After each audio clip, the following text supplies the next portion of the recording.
Need your daily fix of women's mixed martial arts? From the UFC, Invicta FC, Bellator, and one championship. Be in the loop, cause Golden State Media Concepts got you covered. Get your fix on women's MMA with Got You Covered on Golden State Media Concepts Women's MMA Podcast.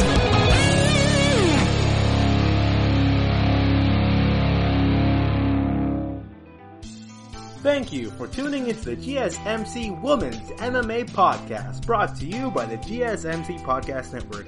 I'm your host, Arnel De Leon, and as usual, I hope you are doing well for yourself. You, your friends, your family, whether you live in the States or internationally, I hope you're doing fine during a time of major uncertainty. Stay safe, be healthy. So with UFC 251 being just 2 weeks away here, one fighter, one of the more popular fighters in the UFC, being Paige VanZant. So, there are a lot of fighters now in the past.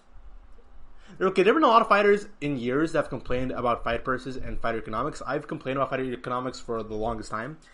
But the newest person here being Paige VanZant. So, Paige VanZant is being matched up against Amanda Ribas at UFC 251 at Fight Ireland. So, it'll be a very fun, unique, interesting fight for Paige VanZant, because this will also be Paige VanZant's last fight in her UFC contract. This is being reported in by MMAJunkie.usatoday.com that Paige VanZant is confident testing free agency after UFC 251. My value doesn't change whether I win or lose. This is being written in by Danny Segura. Thank you for writing this up. Nothing will stop Paige VanZant from testing the free agency market. The UFC Strawweight is determined to fight out of her UFC contract and become a free agent after UFC 251 on July 11 in Abu Dhabi, Fight Ireland. VanZant, who is in for her mixed martial arts career, 5-3 in the UFC, takes on Brazilian prospect Amanda Ribas in the opening bout of the pay-per-view main card. The fight with Ribas is the last bout on her UFC contract. Paige VanZant is excited for the future despite its uncertainty. I have my heart set, and nobody is going to change my mind that I'm fighting my contract out, VanZant told ESPN. I don't know where my future lies. I truly don't. I think that's kind of an exciting thing in my life. I've been with the UFC for 6 years now, and through this time, I'm still, which is crazy, on the same contract before I fought Rose Namajunas at 22 years old, and I'm 26 now. Think about that. She's had the exact same contract for 4 years. And at this point right now in Paige VanZant's career, she's no longer the young up-and-coming rookie. She's no longer the prospect anymore. Paige VanZant isn't the young prospect looking to climb her way up in the rankings. She's a veteran. She's 26. So somehow through injury, but being on Dancing with the Stars, being on TV work, I've done through it all of this. I've been in the exact same contract since I was 22. That's the contract I signed since I was 22, but I just feel like a regular extension isn't what I want. I want to prove my worth and my value, and I want a brand new contract. I'm really excited to get the opportunity and really test the free agency, because how do you know what your value is unless you can go test it among the other sharks? Paige VanZant hasn't competed since January 2019. Injuries and work outside the octagon have kept her from fighting. She said she's 100% healthy and ready for July 11. So this isn't the first time. For the past 2 years, Paige VanZant, her priority has never been to be the best in the division. Every time I read up any news on Paige VanZant, it's always based around her trying to deal with injuries and her trying to fight out of her contract. I never hear Paige VanZant being like, I want to be the best in the UFC. It's always built around, I want a new contract, and there's nothing wrong with that. But it's very interesting that Paige VanZant is one of the only fighters in the UFC who isn't calling someone out. I'm kind of happy about that because it's kind of refreshing. Paige VanZant doesn't know if she'll fight again in the UFC after UFC 251. She's unhappy with her current UFC contract and wants a bigger deal, whether it's in the UFC or not. Alright, prepare for this. So VanZant goes on to say, so I make $46,000 to show, and another $46,000 to win. Paige VanZant said, I'm not going to hide that because everyone knows. I can make way more money than just promoting brands on Instagram, and that should say something. Why would I step away from all the amazing success that I have? I made more money on Dancing with the Stars than I have in my entire UFC contract career combined. every fight, every win, every bonus. I love fighting. It's what I love to do. And for this fight, I dropped every single sponsor. I haven't posted anything on Instagram. Nothing matters to me except this fight, and it's a clean slate for me. The 26-year-old is confident stepping into free agency and considers herself a big free agent. Can you imagine that? She makes 46, and remember, she's 5-3 in the UFC.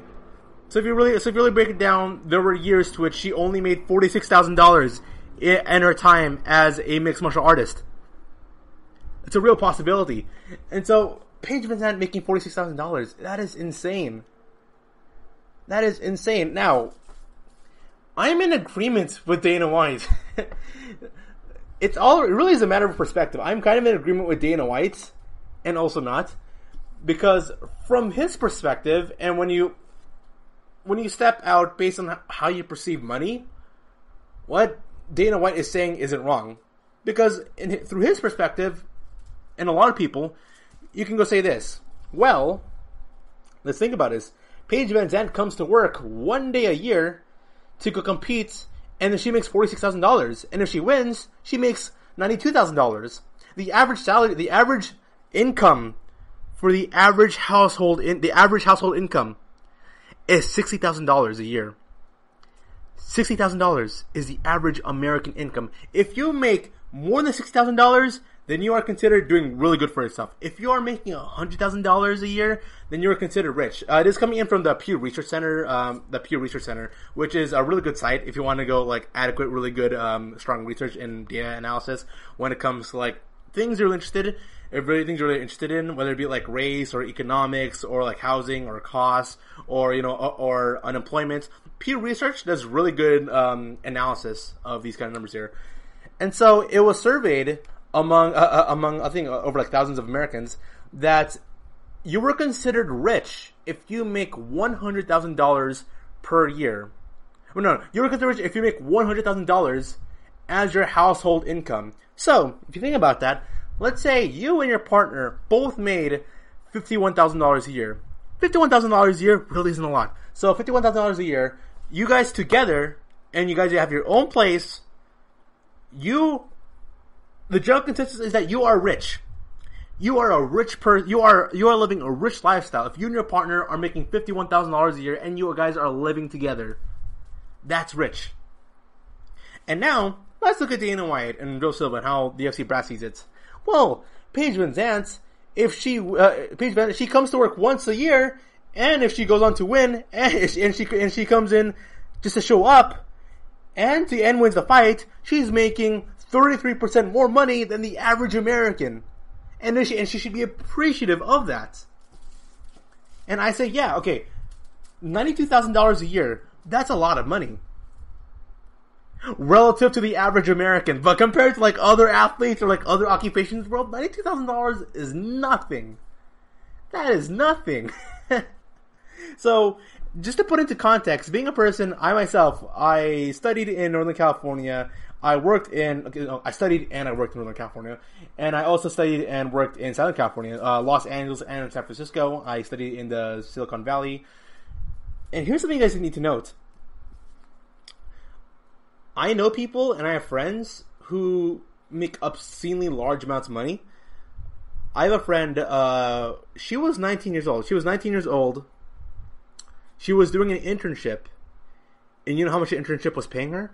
Her internship was paying her $96,000 a year at the age of 19. She was making $96,000 at the age of 19 years old with paid housing and paid food. Everything's paid off for her. In an internship job. And you're going to say, whoa, who pays somebody $96,000? Facebook and Google.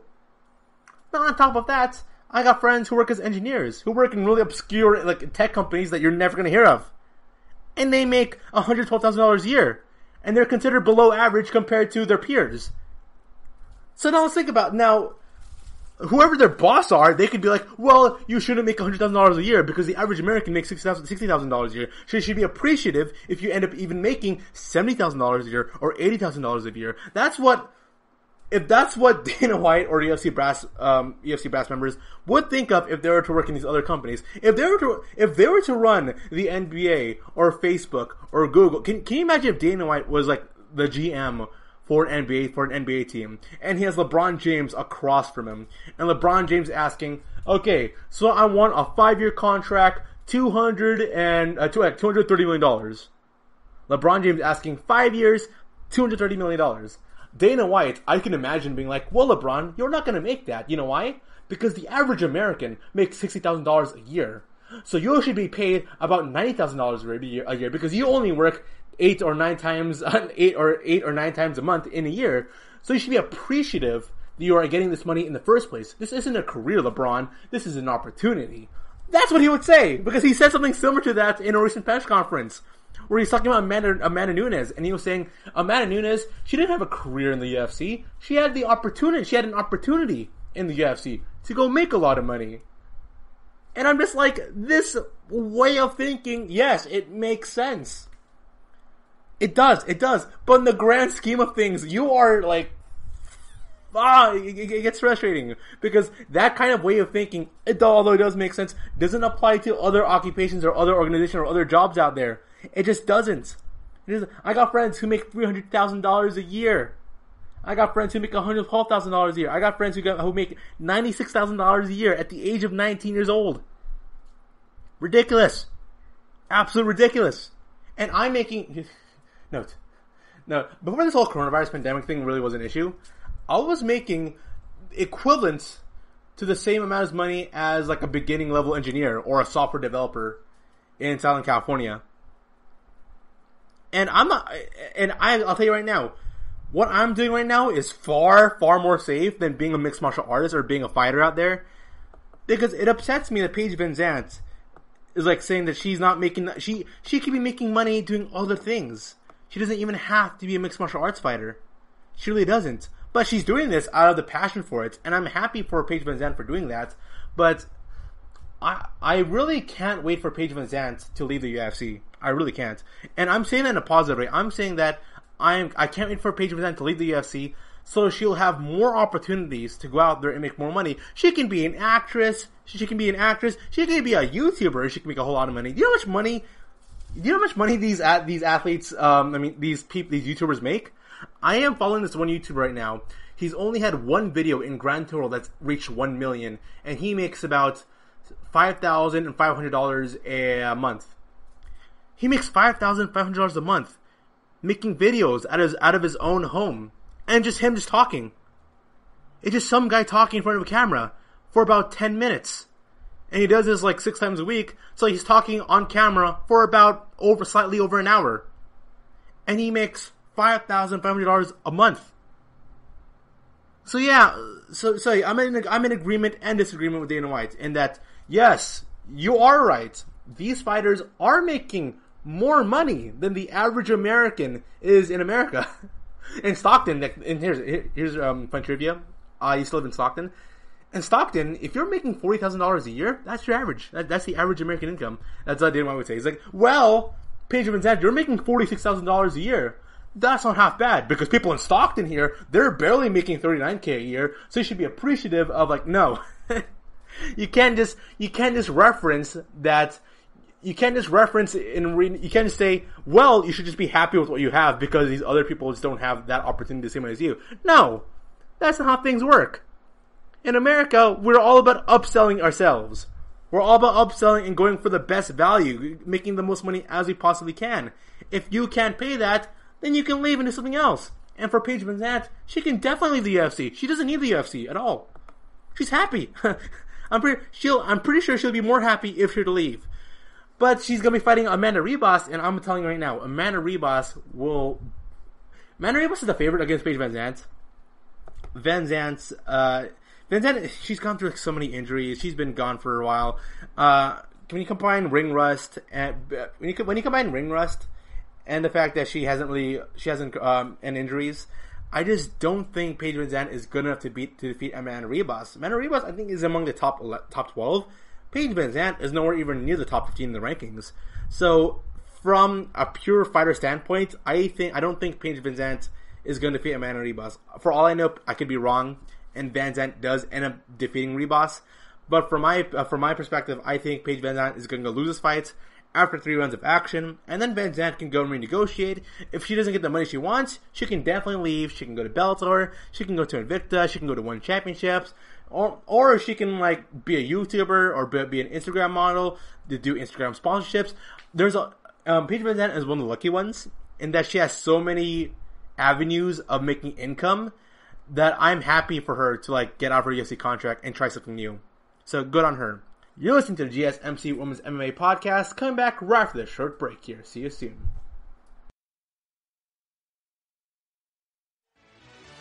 Check out the show that's built on the MMA. From the UFC to extreme cage fighting, they got the fights covered. Check out the GSMC MMA Podcast. Get the latest news on past or upcoming fights. Join us as we talk to and about some of the biggest names in the MMA, past, present, and future. When it's the fight game, there's just one show to check out. GSMCpodcast.com/MMA-podcast. Don't forget to like them on Facebook and follow them on Twitter. Visit GSMCpodcast.com for more info.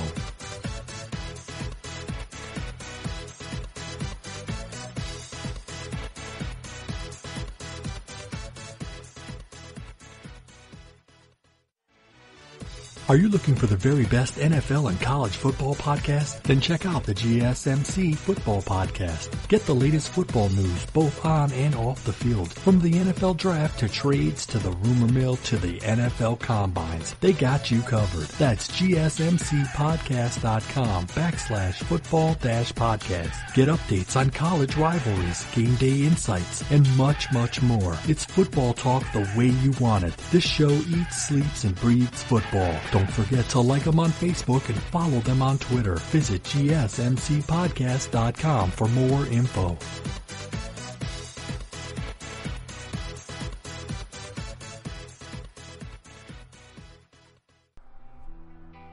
And we are back. So I discussed Paige Van Zandt, and she's looking to make her way out or possibly back in after a fight against Amanda Ribas. I say Amanda Ribas is going to defeat Paige Van Zandt in that matchup there. But what else is happening here in the women's divisions here? We got women's fight bout between Lauren Murphy and Roxanne Modafferi. So these fights are coming in from the UFC and ESPN event. That was headlined with Curtis Blades versus Alexander Volkov. Lauren Murphy versus Roxanne Modafferi. I love Roxanne Modafferi. I'm one of her biggest fans, really. I love her personality and attitude in that she's one of the only fighters across all of the UFC and across all of mixed martial arts who's not trying to come across as if they're this scary, I'm the toughest person in the world. Like, no, like Roxanne Modafferi is like this down-to-earth person.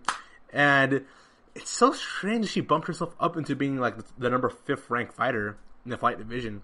I would have never thought that. I really wouldn't.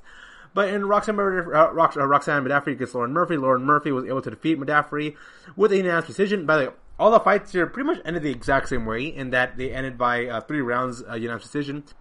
Most of these women's fights were pretty much one-sided, with the exception being the most impressive women's fighter of the card would be Jillian Robertson against Courtney Casey, to which Robertson was able to defeat Courtney Casey via submission, rear naked choke at 4 minutes and 30 seconds of the 3rd round. She's able to go get the decision victory. Thank you for being, affirmative and pressing the action there. Thank you, Jillian Robertson. And then we also had Raquel Pennington defeating against Marion Reneau via unanimous decision, and they got Ticia Torres defeating Brianne Van Buren. And it was, to be honest, these fights, with the exception of the Robertson fight, were kind of meh, because I felt like the pacing was pretty much the same. Raquel Pennington obviously was just like, she just outstruck and she just outstriked Marion Reneau. There's no point where Reneau felt really comfortable coming in from the 1st through 3rd round. The judges scored it where Marion Reneau was able to win 1 round. I'm struggling to think which round was it. The 1st round, maybe? But Raquel Pennington, I think she dictated the pace immediately in the 1st round. And all because Reneau was able to pull off some good counter punches, I don't think she should be rewarded a round for that. So Raquel Pennington, she pretty much dictated the pace here against Marion Reneau in the women's bantamweight division. From the women's strawweight division, we got Ticia Torres up, making her way up. Women's flyweight, we got Jillian Robertson making her way up. And women's flyweight, we also have Lauren Murphy working her way up. So now let's look at the women's bantamweight division here. So Aspen Ladd, she's out. She was meant to go fight, but now she had to go pull away through an injury. So as of right now, we got Holly Holm versus Irene Aldana coming up in just 1 week from now. It'll be coming up, August 1st. I thought it was July 1st. So August 1st is going to be Irene Aldana versus Holly Holm. Holly Holm has said that she thinks she's one fight away from getting a title fight. And, yes, she is number 3 rank. She's number 3 rank, so it makes sense. But as of right now, the way how I see it now, if Holly Holm were to defeat Irene Aldana, which could be a tough one. Irene Aldana is ranked number 7th, and she's matched up against Holly Holm for August 1st. I think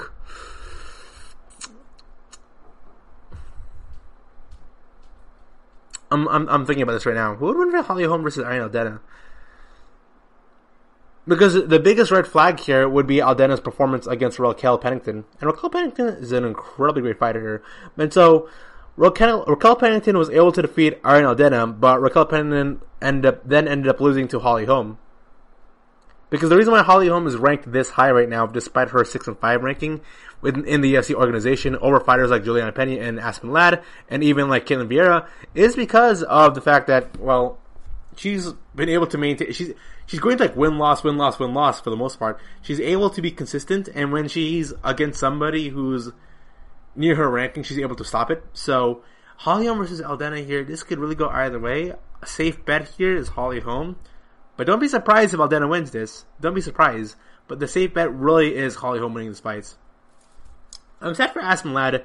I'm really disappointed for Aspen Ladd here. So Aspen Ladd is 9-1 overall in her MMA career, but 4-1, and her one and only loss in the UFC was against Germaine Radame, who is the second best fighter in all of the women's bantamweight division. You can argue right now that Aspen Ladd is more deserving of a title fight than Holly Holm.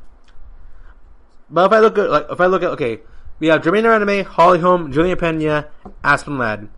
Raquel Pennington, I think she's one more win away to go get her a title fight. But I can see Radame, Holly Holm, Pena, and Aspen Ladd all buying their way in for a title fight. And out of all the women there, Germaine Radame versus Aspen Ladd is the one that makes the most sense to me. Because in my opinion, other than Nunes, Radame and Ladd are the two best women's fighters in the bantamweight division. And those two are the two who I think have the greatest chances of defeating Amanda Nunes. Holly Holm, I've seen too many kinks in her armor for me to not trust her. Plus, she just lost to Amanda Nunes recently. So outside, I don't have that much confidence within that. Also, I think Aspen Ladd, Amanda Nunes is a great wrestler. She proved it in her fight against Felicia Spencer, and she proved it in her Germaine Radame fight. Even though Nunes is known for being this power hitter, this great striker, she's got a great wrestling background. She's got a good ground game. She's a black belt in jiu-jitsu. And that's pretty much the reason why Germaine Radame was able to defeat Germaine Radame, because in the stand-up game, Germaine Radame has to be the best striker in the women's bantamweight division, and she's the one and only person Nunes can outstrike, and so she relied on her grappling and her wrestling ability. Aspen Ladd is pretty much opposite of Nunes, and that Aspen Ladd's striking is really not all that pretty. I'll tell you right now, Aspen Ladd's striking is pretty ugly. Not that good to look at. She doesn't have that much power at all. It's like, even the way she tries to find the angle is not good. What she does something that Carlos Esparza does, where she has like these short arms, and then she's gonna power dive through her opponents, pressure the heck out of her opponent, and then go in for a double leg takedown. Double leg takedown or go for a clinch. Problem though with Amanda Nunes is that A, she's incredibly good in the clinch, and B, she's a great counter striker, and she loves it when a fighter is pressing forward the action. Amanda Nunes is at her best. Amanda Nunes is at her knockout potential best when she's walking backwards. Like when Amanda Nunes is trailing backwards, that's when you know Amanda Nunes is cocking up a shot for a counter strike. When Nunes has to go and be on the offensive, she then becomes kind of like a passive, very safe, angling kind of shots, trying to be like a precision striker when she's in the offensive. But when she's on defensive, that's when she becomes the real power hitter. And so for Aspen Ladd versus Amanda Nunes, that would be a very interesting fight. It could end through a first round knockout, or it can end with Aspen Ladd out wrestling Nunes. And Nunes is one of the best grapplers in all the bantamweight division. So that's a very good matchup there. Germaine Radame versus Amanda Nunes. That's what I feel should be the next matchup for Nunes. That is, if Nunes doesn't retire.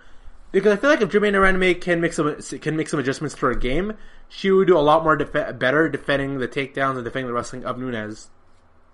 Because when it came to Jermaine Anime against Amanda Nunes, people predicted, okay, Nunes is the better fighter than Jermaine Anime. You know why? Because she's better both in the ground and in the striking category. Well, guess what? People predicted Amanda Nunes knocking out Jermaine Anime, but it turned out if there was anybody who was threatened to get knocked out or could potentially be knocked out, it would be Amanda Nunes. Because Jermaine Anime was able to land some really good clean shots onto Nunes to the point that Nunes had to go and close the distance because Jermaine Anime is a really big girl. Jermaine Anime should be competing at the featherweight division. Here's the thing. If Jermaine Anime were to fight against Amanda Nunes in the featherweight division, I think Jermaine Anime would increase her chances of winning and she'd have a better performance. That's how good Jermaine Anime is. And I expect her to be the next in line. That's if Nunes doesn't retire. But if Nunes is waiting and she's expecting a challenger soon, I think Aspen Ladd or Holly Holm versus Jermaine Anime should be the next number one contenders matchup. And so let's move to the women's flyweight division here. There's no notable matchups here with the exception being Jennifer Maia against Viviana Rujo. Both these fighters are coming off a loss recently. Viviana Rujo has a victory over Alexis Davis and Talita Bernardo, but a loss against Jessica Ai. Meanwhile, Jennifer Maia had a loss against Katlyn Chookagian, which is a lot more tougher matchup than Jessica Ai, although Jessica Ai is a really great striker. Right now, Jessica Ai, I don't get it. So she's 5th rank right now in the women's fight division, despite being 5-7. But if there's anyone here in the division that people should be looking out for, it's Cynthia Calvillo. Cynthia Calvillo is a threat. I'm being honest with you. When I look at the top 4 fighters now, we have Valentina Shevchenko, Katlyn Chookagian, Cynthia Calvillo, and Lauren Murphy. Those 4 are without doubt the 4 best fighters of the women's fight division, and I can see Valentina Shevchenko fighting Katlyn Chookagian again. Maybe that's a huge maybe. But I know Dana White's not a fan of rematches if the fight was one-sided. And guess what? The fight pretty much was one-sided. It was pretty obvious Shevchenko would defeat Chookagian, but I like the story where Katlyn Chookagian defeated her older sister. And then we have Cynthia Calvillo, Cynthia Calvillo, she's 9-1 in her MMA career, 6-1 in the UFC. She defeated Courtney Casey and Jessica Ai, and although Jessica Ai, when you look at her record right now, is kind of meh, Jessica Ai really is still a phenom in the division. And then we have Lauren Murphy, who defeated she defeated 2 very game fighters in Andrea Lee and Roxanne Modafferi. So the way how I would book things right now, if Dana White is still kind of iffy about booking Katlyn Chookagian and Valentina Shevchenko again, I would say Cynthia Calvillo. Cynthia Calvillo versus Katlyn Chookagian. Winner of that fight would then go fight against Valentina Shevchenko. And this leads me to the discussion yet again. Who would win a fight between Katlyn Chookagian and Cynthia Calvillo? Here's the thing about Katlyn Chookagian. She should be fighting at bantamweight. She really should be. Katlyn Chookagian, when she fought against Antonina Shevchenko, and Antonina is a tall girl, Katlyn Chookagian's huge.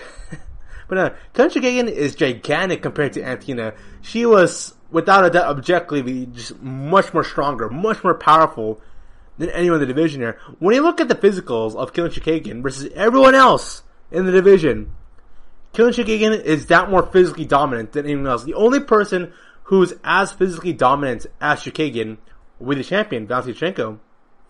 And because of that, when I have Chookagian versus Cynthia Calvillo here, well, Cynthia Calvillo, I think she fights too small. I believe Cynthia Calvillo should compete at the women's fight division. If Cynthia Calvillo were to defeat a women's at the women's fight division, I think Calvillo is good enough to match up against someone the likes of Jessica Andrade, to match up against the Rose Namajunas there, against the Tatiana Suarez, the Nina Ansaroff. I think she's in that level, or in the top 5 of the women's fight rankings. I'm really high on Cynthia. But because of the size advantage here, I personally put a lot of brownie points onto size being a major aspect into the fight game here. So for Chookagian versus Calvillo, I say if these two were to wrestle each other, Chookagian defeats Cynthia. If these two were to strike each other, I say Chookagian is able to outstrike Cynthia, just place much more power shots, and she also has a much more significant longer reach. Katlyn Chookagian has probably the longest reach of all the women in the women's fight division. That size is way too much for Cynthia, so if the UFC really wants to push somebody else other than Katlyn Chookagian to fight against Vasyuchenko, they should book Cynthia Calvillo versus Katlyn Chookagian, and gotta cross their fingers like, okay, Calvillo hopefully she defeats Chookagian. Chookagian is gonna come in to fight as the favorite there, and I won't be surprised. But then again, Cynthia Calvillo, she's an underrated fighter, and I expect a lot of her. I really do. And then you have Molly McCann against Talia Santos coming up in just 2 weeks, July 15. Maria Agapova versus Shane Dobson. Oh, that's going to be a fun one. I'm saying, if you want to know who is the equivalent of Sean O'Malley in the women's division right now, it's Maria Agapova. Maria Agapova has so much star power going into right now. And against Shane Dobson, who is a good opponent for her, that's a real fun one. Market counters right now, August 22. Maria Agapova versus Shane Dobson. That's going to be a real fun one to watch. We got Ji-Yeon Kim versus Alexa Grasso coming up. That's a real interesting one because I feel like Ji-Yeon Kim should be one of the more better fighters in the entire fight division. It is her weight cut is so annoying to deal with because Ji-Yeon Kim is a really talented. Ji-Yeon Kim, she should be in the same realm of the top 10. That's how I view it. I think she's good enough to compete with anybody in the top 10 division here. But sadly enough, she's not able to climb up that high because she's done 2 catchweight fights in her past 2 fights. So those fights didn't really count, and she had like a 50% pay cut. No, it's like 25 to 50% pay cut. So she's not making as much money as she should be, which is already like pretty low. And she's competing in fights that don't really propel her up in the rankings, no matter how impressive they are. It's not that impressive. And so Ji-Yeon Kim versus Alexa Grasso, I'm just hoping Kim makes weight. That's the biggest issue of that fight. So, put out there for, actually it's coming up in 3 days. So it'll be Ji-Yeon Kim versus Alexa Grasso coming up in 3 days. Coming in the same card as Dustin Poirier versus Dan Hooker, the UFC Fight Night event. And then, market counters down for Maria Agapova versus Shane Dobson. Coming up, I think, is in the same card as Cormier versus Stipe Miocic 3. So you're listening to the GSMC Women's MMA Podcast. Coming back right after a short break here. See you soon. Tired of searching the vast jungle of podcasts? Now listen close and hear this out. There's a podcast network that covers just about everything that you've been searching. Hey! The Golden State Media Concepts Podcast Network is here. Nothing less than a podcast bliss with endless hours of podcast coverage. From news, sports, music, fashion, cooking, entertainment, fantasy, football, and so much more. So stop lurking around and go straight out to the Golden State Media Concepts Podcast Network. Guaranteed to fill that podcast itch. Whatever it may be. Visit us at www.gsmcpodcast.com. Follow us on Facebook and Twitter and download us on iTunes, SoundCloud, and Google Play.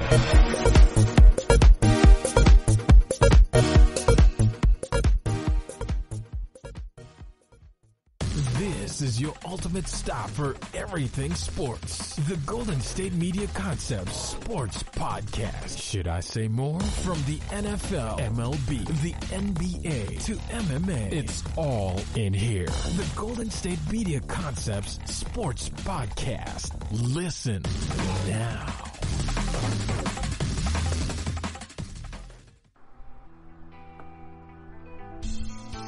And we are back. So I talked about, the young up-and-comer Maria Agapova. Hopefully things go well for her. Let's go from the young to the old here. We got one of the greatest of all time here in Christina Justino, Chris Cyborg.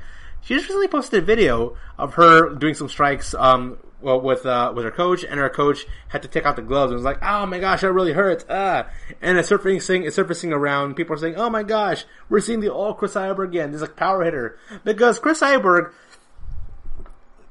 in her past 4 fights in the UFC, she still has a lot of power. She transitioned from being this person who dives into her opponents and trying to defeat her opponent through clinching, through underhooks, through dirty boxing, through short hooks, through uppercuts. She became less of a knockout artist and more of a technical striker, built around, passively taking on her opponent, trying to find angle strikes, trying to be more of a precise striker. It happened in her past 4 fights. She's drastically changed her fighting style. Yeah, I don't know. Maybe it was the weight cut. maybe, I'm guessing it's a weight cut actually, where she's lost a lot of her power in order to go, just for her to go make weights. But I'm looking at Cristiano Justino, and then like I see this video surface around where she's like hitting like the mitts really hard on her trainer, and everyone's like, "Oh my gosh, wow! We're seeing old Chris Cyborg again. She's a hard hitter now. She's no longer like..." Yes, I know. Chris Cyborg defeated her opponent by KO in her Bellator debut, but she still was she still is a Chris Cyborg in her UFC career. The very precise, very clean striker. Less about overwhelming her opponent and more about finding the best shots in order to defeat her opponents. And when I see that, I'm like, well, that's normal. Trust me, in any of those videos where you see some guy doing like speed drill, like jabs and hooks and uppercuts on the mitts, A, do you think they're actually hitting hard? And B, you know the point of that is not to measure strength. The point of that is to measure speed and accuracy. That's the point of that. It's the equivalent of... Okay, it's the equivalent of when you see like a basketball or a football, like training camp video, where you see this one athlete who's doing all these like impressive like highlight reel stuff like Kyrie Irving. If you look at Kyrie Irving's like speed drill highlights, they're insane. They look really cool. And then everyone in the comment section like, wow, my gosh, his speed dribbles are amazing. Or when you see like Manny Pacquiao or Floyd Mayweather, when they're doing speed dribbles, they're never actually hitting hard in those mitts. They really are not, because that's not the point of the drill. The point of hitting the mitts is to test out your accuracy, test out your form, test out your precision striking, like testing out your speed. You're not meant to actually hit hard in the mitts. I've done this. It's kind of a rookie mistake, actually. When I started pushing the mitts, my trainer would always tell me, hey, please stop trying to hit hard. Stop trying to hit with force here. The point of this drill is for you to do it, alright? Like, you're not meant to show off your strength in this drill. Like, I've had my coaches eat me out, be like, calm down.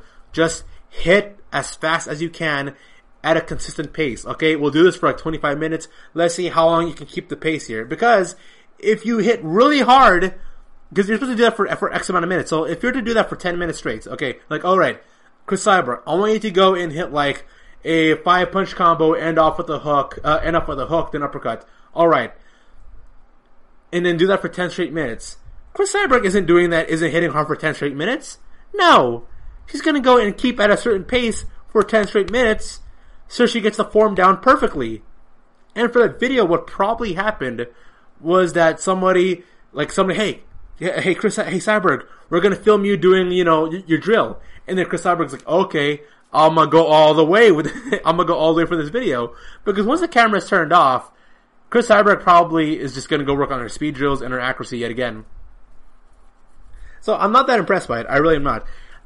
And here's another thing. If you haven't done boxing training ever, when you're wearing the mitts, they still kind of hurt.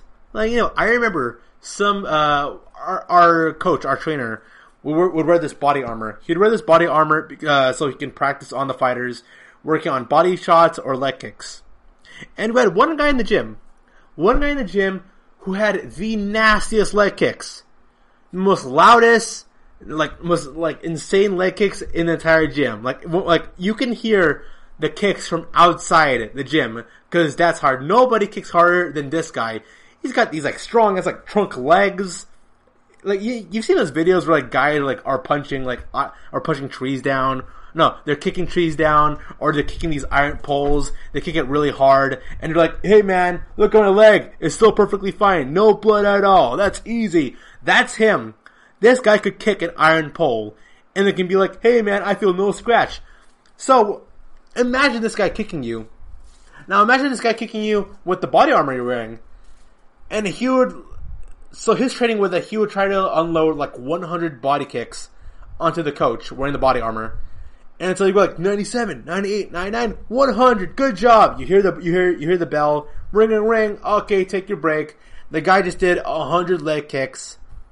And then our coach would look at the rest of us. And he went from okay, good job, take a break. Turns around. Oh my gosh. Oh, yikes. I have to close my eyes every time he attempts a kick, man. Oh man, okay, who wants to take over for me? Who wants to do it? Who wants to do it? Anyone? Anyone?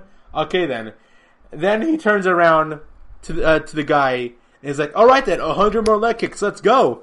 And he has this like panda face, this like safe face, like a poker face. He has like this like panda safe poker face, where he's trying to look like where it doesn't really hurt, but it actually really does. And that's just a normal thing that happens in gyms. It's a normal thing that happens in all like combat sports gyms.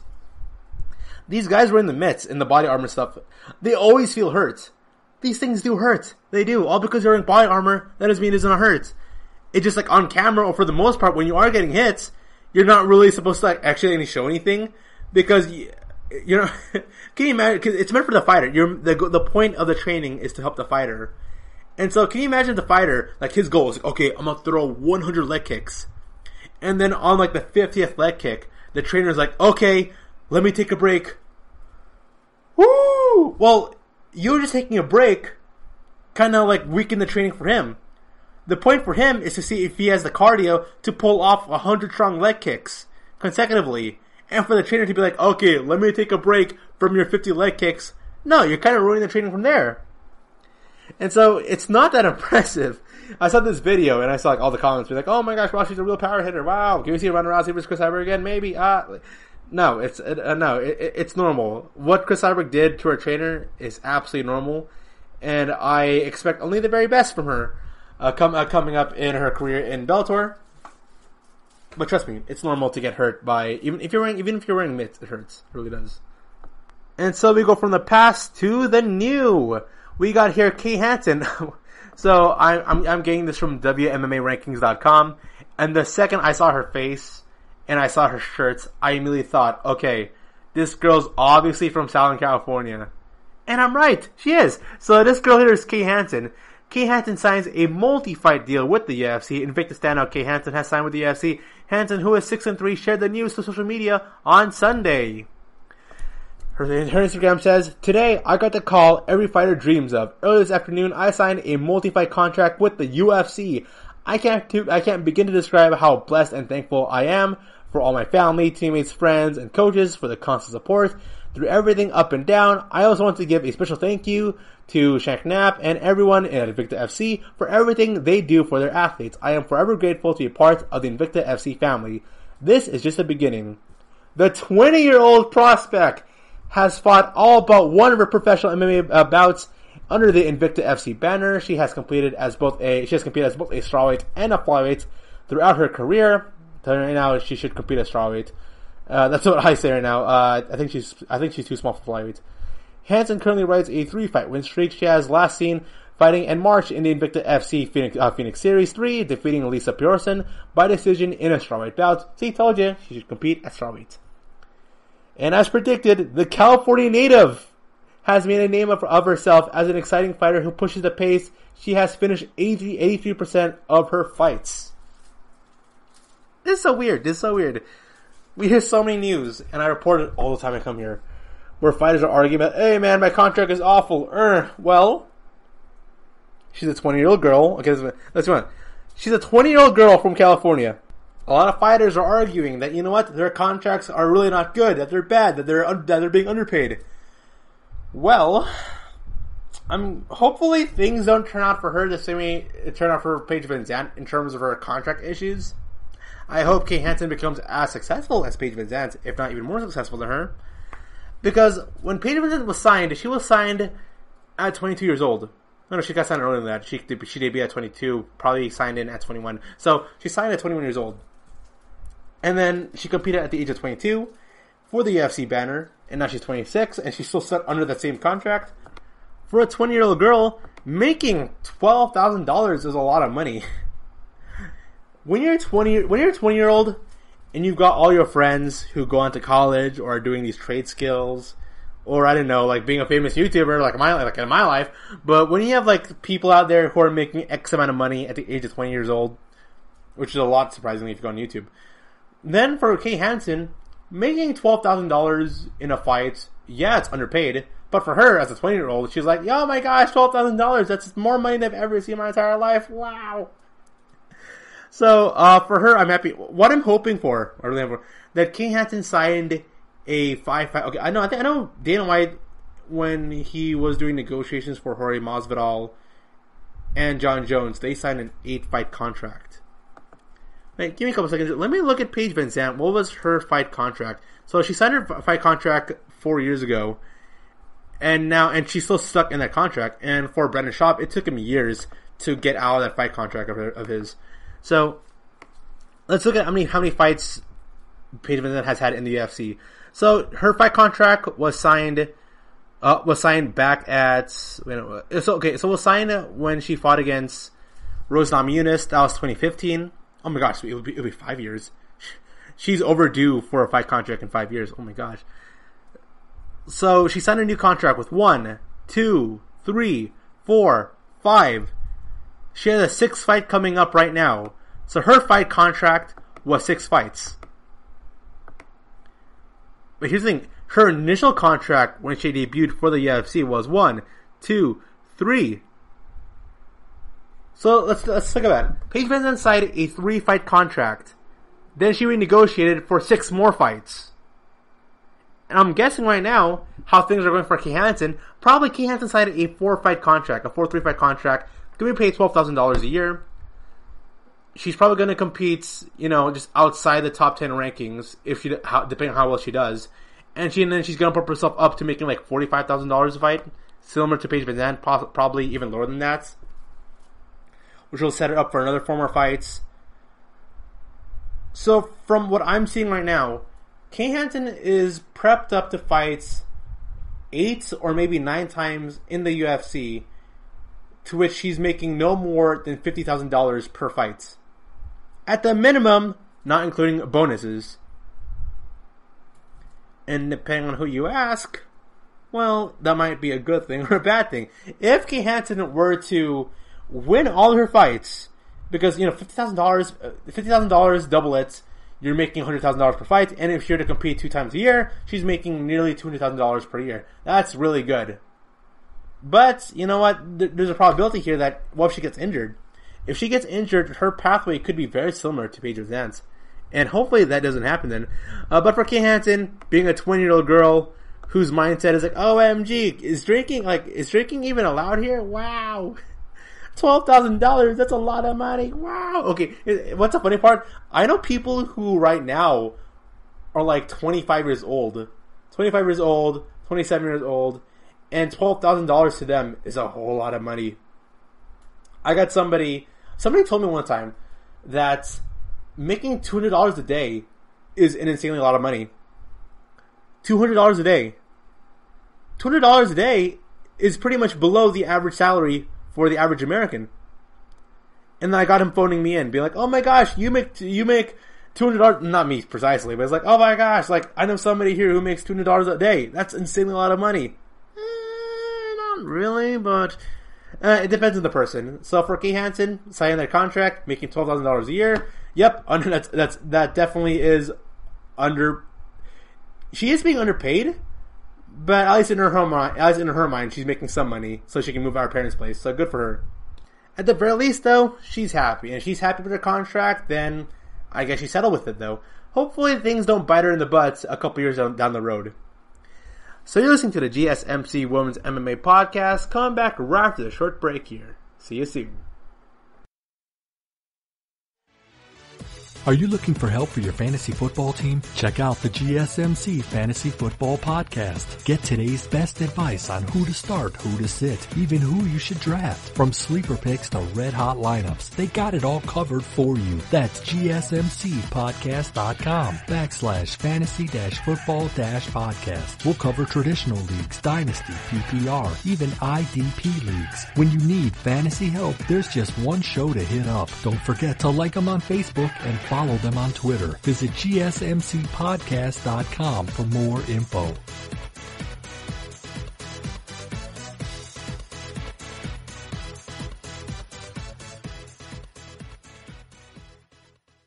And we are back. So I just discussed Kay Hansen. Well, guess what? She's got a fight coming up this Saturday. Yikes. So it is being reported in that Invicta champ Jin Yu-Frey signs with the UFC and is going to face Kay Hansen at Strawweight this Saturday. Wow! So, Invicta champion is headed to UFC. First reported by MMA Junkie, Invicta Atomweight champion Jin Frey, oh that's interesting, has signed a UFC deal and will face fellow and former Invicta fighter Kay Hansen, who is 6-3 in the Strawweight contest. Frey's manager, Orion Hook, confirmed the matchup to MMA Junkie. Since capturing the Invicta Atomweight gold in 2018, Frey has competed 4 times, winning in 3 bouts in Invicta and losing 1 in Ryzen. Frey joined Invicta in 2014 and has been a top Atomweight since. This Saturday will be her first fight at Strawweight. Hansen announced her UFC contract on Sunday. The 20-year-old prospect currently rides a 3-fight win streak, last having competed in March. Oh man, this might either be... Actually, honestly, I don't know who would win this fight. I really don't. You know why? Because Jin Yu, she reminds me a lot of Michelle Waterson. Pretty did, because Michelle Waterson at one point was a dominant Atomweight champion. She was a really good Atomweight champion at one point of her career. It just, when she had to go make her way up towards the Strawweight division, she never had that physical advantage. Because when you look at Michelle Waterson, when at her time as Atomweight champion, she always had that physical advantage over opponents. And so, when she then moved on to Strawweight, she then became mostly reliant on her skills and her technical striking ability and her overall game to go and carry her the win, but she never had that physical advantage. And that's why I'm really, like, Jin Yu Frey versus Kay Hansen. Jin Yu Frey is going to come into the fight as a favorite. That's without doubt. Like, she's obviously the favorite here against someone as green as Kay Hansen. I'm saying green, but she's 6-3 while Frey is 9-4. But Jin Yu Frey competed at a much more higher level than Kay. The one thing that Kay has over Jin Yu Frey would be the fact that she is the bigger fighter, and she's competed in bigger divisions. So Jin Yu Frey will come into the fight as a much more smaller fighter against Kay Hansen, and she's going to be competing in a weight division that she's not all that comfortable in. So this seriously could go either way here. I expect Jin Yu Frey to win this fight against Kay Hansen, but this won't be the first time. This won't be the first time where we got a current champion or a former champion move into the UFC and just struggle. It won't be the first time, and it also wouldn't be the last time. And so an interesting article just came out, and this is coming in from sportsshow.net, with the headline being the top 10 best female MMA athletes of 2020, the sexiest and strongest. These are the top women's pound for pound fighters in MMA and are certainly champions. In this following article, we are going to witness some of the best and powerful ladies of this era.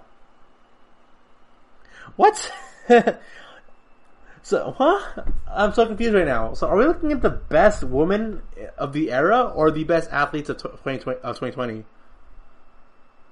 There are fighters and winners here. All of them are making people proud. They are amazingly but discreetly making a statement about feminism, of issue inequality. Athletes are never born in a day. They have to be polished from rocks into crystals and sheer dedication. Alright, so here listing now.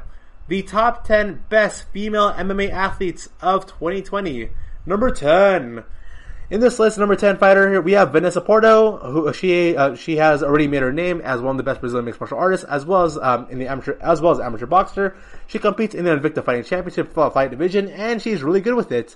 Vanessa is currently the number 2 ranked 125-pound female fighter in the world, according to the research done by Unified Women's MMA Rankings. She started her professional MMA career in the 2005, though initially she only fought in Brazilian promotions. Number 9. In this list, we have Holly Holm. Holly Holm was born as Holly... She's an American MMA fighter who competes in the Ultimate Fighting Championships. For those of you who don't know, she's a former UFC Women's Bantamweight champion. Along with that, Holm is also a former professional boxer. She has already made a name... What? How was Holly Holm one of the best athletes of 2020? How? What has she done in 2020? Okay, let me look at her performances here. Holly Holm, she's a big name, without a doubt about that. So she's only fought once in 2020. So remember, there's look at who are the best athletes of women's MMA athletes of 2020. She fought once, and it was against Raquel Pennington. No, I'm not dissing Raquel Pennington, but she only fought once, and it was against Raquel, and they're in the middle of the pack of the top 5. Number 8, Claudia Cadella. Claudia Cadella is ahead of Holly Holm. How? Okay, here. So, at number 8 in this list is Claudia Cadella. She happens to be the youngest BJJ black belt. That doesn't matter. It doesn't matter what you did early on in your career. We're looking who are the best athletes of 2020. And Claudia Cadella, she should have lost against Angela Hill. That's how I viewed it. This list is insane. Because I would place, okay, Holly Holm's performance against Raquel Pennington was much more better than Claudia's performance against Angela Hill. And off that, Holly Holm should be ahead of Claudia Cadella. But that's not the case. The problem though is like, okay, now you got Marlis Conan. At number 7 is Marlis Conan. Marlis Conan has made her debut, blah, blah, blah. She holds the record for being the number 2 ranked. Okay. But that doesn't mean anything. Marlis Conan, like, what has she done in 2020? That's the interesting part about here. Okay, so I'm looking at it right now. So, she is... What? Okay, so I'm looking at this right now. Marlis Conan, she's retired. She's a retired fighter. Not only is she retired, she left after having a two fight losing streak. In her past 5 fights, she is 2-3. Last time she fought was in 2017. Yeah, I'm looking at this like how is Marlos higher than Claudia and Holly Holm in 2020, consider that Marlos hasn't competed since 2017. I'm looking at the reason, I'm reading this right now. It says, well, she has been fighting professionally since 2000. She's a former Strikeforce Women's Bantamweight champion. Okay, good. But we're talking about 2020 here. That's like saying, who is the best light heavyweight fighter in the UFC in 2020? It's John Jones. But then I'll see the list and be like, well, Forrest Griffin won the Ultimate Fighter, and that's why he is the greatest light heavyweight of all time. Like, no, that doesn't count. That's ridiculous. Number 6, Valentina Shevchenko. Okay, Valentina, great fighter, absolute great fighter. Jennifer Maia, but somehow Jennifer Maia is ahead of Valentina. What? Jennifer Maia is higher than Valentina Shevchenko, but Chris Cyborg is higher than Valentina. And I'm looking at this right now, and it says, well, she's a former women's featherweight champion. So, yeah, she was a women's featherweight champion in 2019. But that doesn't make her a great fighter in 2020. Like, it's, she's a current champion right now in Bellator. But you can't play Cyborg and Jennifer Maia over Valentina right now. Here's the interesting point. Here's when this list just completely goes bonkers for me. Tell me right now, in your opinion, who is the 3rd best women's fighter in the entire world? Who is the 3rd best women's fighter in the entire world? Right now. Okay, whatever your name is, whatever you throw up. You could say Willie Zhang. You could say Joanna Jacek. You could say Valentina Shevchenko. You could say any of those women. All right. Now tell me, who in your opinion do you think who is the 3rd best women's fighter in the UFC in mixed martial arts in the year of 2020? Who would you say in 2020? All right, now here's who this list.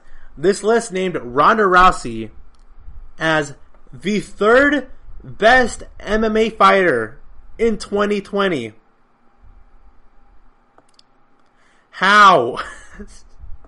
And now I'm looking at this list right now, and it says she is one of the most popular female athletes on Twitter.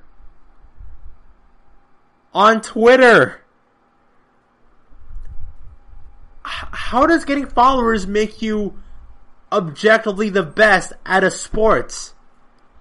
By that very logic, then, Paige Van Zandt has to be like the top 5 best fighters right now in all of women's mixed martial arts. And that's not the case. That's not me dissing Paige Van Zandt. Because even Paige VanZant will tell you, like, okay, yeah, my career right now in the UFC isn't really all that well, actually, right now, because, I've not been winning that many fights. I've been in not that many, top fights recently. I'm not really booked in high fight. It's ridiculous. Even Paige VanZant would see this comment and be like, wow, Ronda Rousey is the most popular female athlete on Twitter. What the heck how does that relate to being the best fighter in 2020? That's what she would say. The number 2 best women's fighter in the entire world, according to the sites, is Amanda Nunes. Amanda Nunes. How? Okay, at number 2 on this list of the top 10 female MMA athletes of 2020, we have Amanda Nunes. She defeated Ronda Rousey. And she defeated Holly Holm. But she also grew up in Brazil. Come on. She has a sister. I didn't know having a sister and being born in Brazil automatically makes you a great fighter. Not your training, not your accomplishments, not your track record or your resume, not even how you performed in any of your fights in the year of 2020. But you have a sister, and you were born in Brazil. That's as equivalently as dumb as you're the 3rd best fighter in the entire world. Why? Because you're the most popular female athlete on Twitter. You're like, Ronda Rousey, she hasn't fought in the UFC in years. Not only that, Ronda Rousey, she's competing in the WWE. They're not even they kind of are athletes, but they're not really real athletes if you think about it. But she's an actor. She's an actress. She's a theatrical actress right now for the World Wrestling Entertainment industry. I gotta think now. Okay, so if Ronda Rousey is the 3rd best women's fighter in the year of 2020, and Amanda Nunes is the 2nd best women's fighter of all 2020, who is number 1? Weili Zhang or Joanna Jędrzejczyk? Just because the reason we're like, because they had the best fight of the year. That's my only logical reason I can say. I'll think right now. This site will predict Weili Zhang for being the number 1 women's fighter of 2020, off the basis that she had, as of right now, the best fights of 2020. Not just for women, but for all the mixed martial arts. Okay, I'm scrolling. Joanna Jędrzejczyk. What? And Joanna Jędrzejczyk, she's one of the greatest of all time.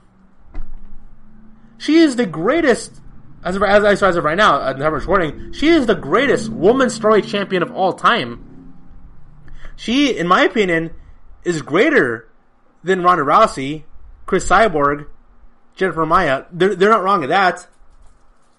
Valentina Shevchenko, I think she's greater than Valentina Shevchenko in my personal opinion.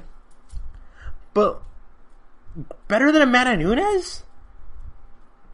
Why? At number 1, why? Because she is Polish.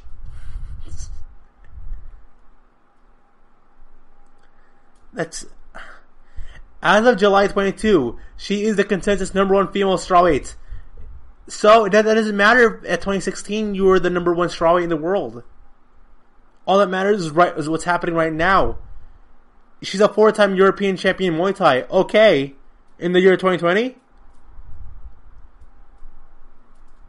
Why is Weili Zhang not here? This is so. I'm looking in the comments right now. Someone just put it down right now. Where is Weili Zhang? This is so mind-blowing for me. This is super mind-blowing. And now, I know what you're thinking. You're thinking, well, this list is outdated. No, this list was made June 22nd, 2020. Just 2 days ago. My mind has exploded. Oh my gosh. In the year of 2020, the 3 best women's fighters would have to be number 1, Nunes, number 2, Weili Zhang, number 3, Joanna Jędrzejczyk. No arguments. And after all that brings a close to today's podcast. All I gotta say is thank you. Thank you for listening to the GSMC Women's MMA Podcast, brought to you by the GSMC Podcast Network. I'd like to ask you, please remember to subscribe to the show and write a nice review. That really helps us. Also, if you can please follow us on Facebook, Twitter, and Instagram. Thank you, and have a good night. You've been listening to the Golden State Media Concepts Women's Mixed Martial Arts Podcast, part of the Golden State Media Concepts Podcast Network. You can find this show and others like it at www.gsmcpodcast.com. Download our podcast on iTunes, Stitcher, SoundCloud, and Google Play. Just type in GSMC to find all the shows from the Golden State Media Concepts Podcast Network, from movies to music, from sports to entertainment, and even weird news. You can also follow us on Twitter and on Facebook. Thank you, and we hope you have enjoyed today's program.